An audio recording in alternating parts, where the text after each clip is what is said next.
Луч солнца еще не коснулся земли.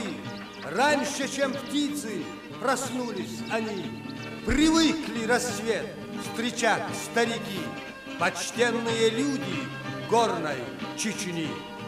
Если в ауле случилась беда или играет на свадьбе зурна, слушают первым всегда старика. Старец во всем и везде тамада. О старцы глубокие, мудрость народа, я вижу по шрамам на лицах седых, вы знаете цену слова «свобода». Примером вы служите для нас, молодых. Устали вы, силы покинули вас. Приходится вам опереться на трос. Живите вы долго, живите для нас. Хоть труден, но важен ваш пост.